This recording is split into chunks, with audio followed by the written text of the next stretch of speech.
자, 오늘 삼성이 약 4%대 그리고 3%대 4%대 하락을 하고 있어요. 이게 중동 리스크발 때문에 우리나라 시장이 지금 특정 섹터들이 상당히 크게 올라오고 있고 코스피가 2% 정도 하락을 했고, 어저께 나스닥이나 이 글로벌 시장이 그렇게 크게 빠지지 않고 오히려 엔비디아가 3%가량 상승을 했던 거에 비해서 우리나라 시장이 크게 빠지고 있는데요. 사실 우리나라 시장이 좀 하락을 할 수 있다라는 건 어느 정도 예견이 된 게, 이 유가에 대한 급등과 또 지정학적 리스크에 대해서 가장 또 피해를 좀 볼 수 있는 게 바로 우리나라, 또 북한과의 지정학적 리스크, 이런 것들이 오늘 단기적인 조정을 만들어내고 있습니다. 근데 우리가 중요하게 생각해야 되는 건, 이런 단기적인 이 지정학적 리스크 때문에 하락을 하고 있고, 이 지정학적 리스크가 그럼 장기적으로 진짜 고점에 대한 신호를 만들어낸 것이냐.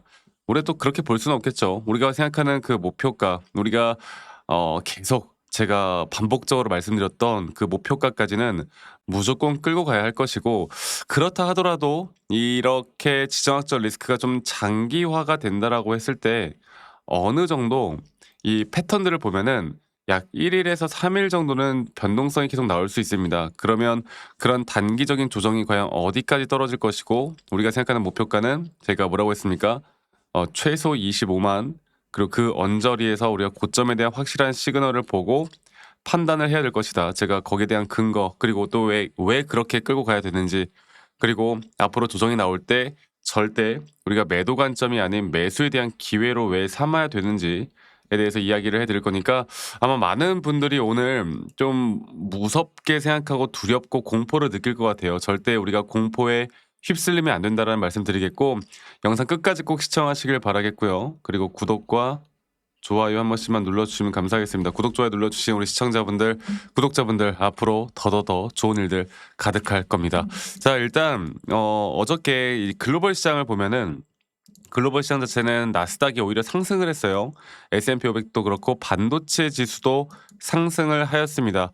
엔비디아 주가는 지금 모건 스탠리나 특히 이런 외국 월가 쪽에서 다시 한번 AI 쪽 기업으로 엔비디아를 이 최선 호수로 또 뽑았고, 그런 흐름에 AI 쪽에 대한 강세가 계속 되어갈 수 있는 기반을 또 갖춰졌는데, 이런 글로벌적인 시장에 대한 흐름이 끊이지 않았다라는 건, 이런 지정학적 리스크에 대한 조정은 여러분들 우리에게 기회가 될 수밖에 없는 거고요. 오늘 단기적으로 뭐 기관들의 매수세 또는 뭐 외인들의 매도세, 이런 식으로 외인들이 코스피에서 매도를 하고 있다라고 하지만, 말씀드렸던 것처럼 오늘과 같은 날에는 프로그램 매도나 이 외인들의 매도가 나올 수밖에 없는 장인 건 맞습니다.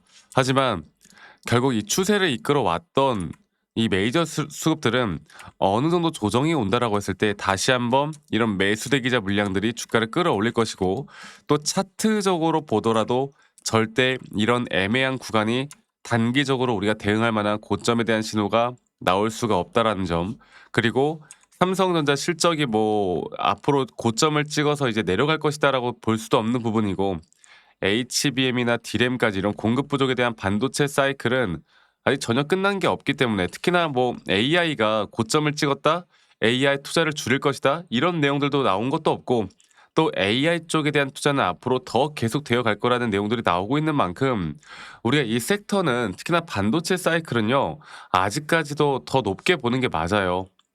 그러면 저도 그렇고, 또 차트적인 분석을 하시는 분들도 그렇고, 또 시장을 공부하시는 분들도 그렇고, 오히려 이런 지정학적 리스크에는 여러분들 오히려 더 기회를 가지고 더 좋아하시는 분들이 많습니다.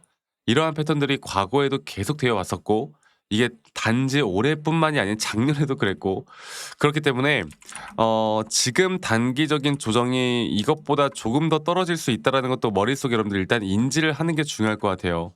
그러니까 여기에서 내가 전량 매도를 했다가 진짜 고점까지, 혹은 고점 뒤에 또 눌렸다가 또 올라가는 그림이 만들어졌을 때, 삼성으로 우리가 수익을 극대화하기 위해서라도 오늘과 같은 장에서는 일단은 버티시는 게 너무나 중요합니다. 네. 오늘과 같은 장에서 어설프게 또 매수 매도 막 하다가 진짜 이거 흐름만 끊기고 패턴만 다 꼬이거든요. 자, 그러면 제가 왜 그렇게 생각하는지를 차트적으로 다시 한번 좀 풀어 드릴 건데, 일단 뭐 미국에서 이란 공격을 하고 거기에서 이제 유가가 급등을 하고, 또 유가에 대한 에너지 쪽 급등은 우리나라에게, 아시아 시장에서도 우리나라에게 더 치명적인 피해를 줄 수 있다라는 거는 뭐 이제 뉴스를 보신 분들 다들 아실 거예요. 그래서 오늘 더 크게 떨어지고 있는 건데요. 지금 실시간으로 계속 또 미국 대사관을 막 폭격하고 지금 난리가 아닌 상황에서 이 조정이 어디까지 나올까는 우리가 이제 차트적으로 좀 풀어가는 게 너무나 중요합니다. 자 볼게요. 삼성전자를 보면은 오늘 조정이 나오고는 있지만 제가 계속 강조드렸던 거는 이런 장기적인 상승에 대한 파동 안에서 우리의 1차 목표가는 이 3파동 고점 단계가 될 것이고 이 3파동 고점 단계에서 우리가 조정을 어느 정도 기다리고 있는 상황에서 이 단기적인 목표는 저는 아까 말씀드렸던 것처럼 25만 원 언저리 근처까지는 무조건 봐야 된다. 그리고 이건 그냥 제가 그냥 말씀드리는 게 아니라 기술적으로도 그렇고 이런 증권사들에서 이 VIP들에게 매도에 대한 관점을 대략 이 정도쯤으로 잡고 있습니다. 제가 이거는 뭐 출처는 정확하게 말씀을 드릴 수는 없겠지만 그렇기 때문에 이 단기적인 상승에 대한 확실한 고점에 대한 시그널이 뜨기 전까진 오늘 나오는 조정은 이 짧은 조정 단계라 보시면 될 것 같아요. 그리고 이 짧은 조정 단계에서 다시 한번 올라올 때 오히려 주가에 대한 가격은 한번 눌렸다 상승이 나오겠지만 RSI 고점은 오히려 고점이 낮아지는 하락에 대한 다이버전스가 걸릴 때 우리가 이때 지금보다 더 큰 조정은 한번 나올 겁니다. 그 전에 1차적인 대응을 해 나갈 수 있느냐 없느냐 저는 그게 너무너무 중요하다고 봐요. 그리고 이러한 등락폭들에 대한 대응을 내가 정확하게 할 줄 알아야 수익을 극대화할 수 있을 뿐만 아니라 진짜 고점까지 끌고 갈 수 있는 거고 진짜 고점이 오더라도 내가 매도를 할 수 있는 거고 또 조정이 오더라도 우리가 심리적으로도 흔들리지 않을 수 있는 부분들을 계속 만들어 나갈 수가 있겠죠. 그만큼 현재 구간은 너무나 중요하고요. 그리고 앞으로 저는 이런 등락폭들에 대한 대응 안에서 확실한 타점들이 나올 때 여러분들과 라이브 영상이나 타점에 대한 영상들을 최대한 빠르게 같이 공유를 해 나갈 거고 그리고 이러한 부분들을 확실하게 우리가 타점을 잡아 나가면서 이걸 좀 중요하게 봐야 될 것 같아요. 예 지금부터는 약간의 대응에 대한 부분들을 좀 실시간으로 해야 된다. 그리고 사실 우리 또 직장 다니시는 분들이나 자영업 하시는 분들이 매번 이런 영상들을 보기가 쉽지가 않잖아요. 그래서 제가 웬만하면 영상을 좀 찍기 전에 이런 중요한 타점들이 나올 때는 웬만하면 제가 문자로 안내를 좀 해 드릴 예정이고 앞으로의 매수 혹은 앞으로의 매도에 대한 타점들을 여러분들과 다 같이 잡아 나갈 예정이고 그리고 그 부분들은 이 밑에 있는 제 번호로 삼성전자의 삼성이라고 저에게 문자 한 통 남기시면 되겠습니다. 아시겠죠? 삼성전자의 삼성이라고 문자 남기시면 되겠고 문자 남기신 분들 제가 한 분도 빠짐없이 다 소중하게 좀 저장을 좀 해 놓을 거고 제가 일괄적으로 안내를 좀 해 드릴 거예요. 그리고 이러한 부분들이 분명 우리에게 더 큰 도움을 줄 수밖에 없다라는 거 여러분 많이 꼭 참여하시길 바라겠고 그리고 가끔 저한테 문자 남기시는 분들 중에 뭐 기프트콘이나 막 선물 같은 거 감사하다고 주시는 분들이 꽤나 있으신데 제가 이런 거 받지 않습니다. 대신 여러분들의 구독과 그리고 여러분들의 좋아요가 저에게 가장 또 큰 힘이 되기 때문에 구독과 좋아요 한 번씩만 꼭 눌러주시는 거 잊지 마시고 많이 꼭 참여하세요. 아시겠죠? 그리고 "아니 너가 그렇게 타점을 잘 잡으면 너 혼자 하면 되는 거지 왜 이런 걸 다 같이 공유를 하느냐." 이렇게 말씀들 하시는데 여러분 저는 혼자 너무나 잘하고 있고요. 저는 일반적으로 또 미증시나 또는 뭐 코인도 마찬가지고 전반적인 시장을 항상 공부를 하고 있고 이렇게 시장을 공부하다 보면 개별적인 종목에 대한 타점을 잡아 나가는 게 그렇게 어렵지가 않습니다. 저도 마찬가지로 주식 초보 시절에 정말 많은 우여곡절들이 있었고요.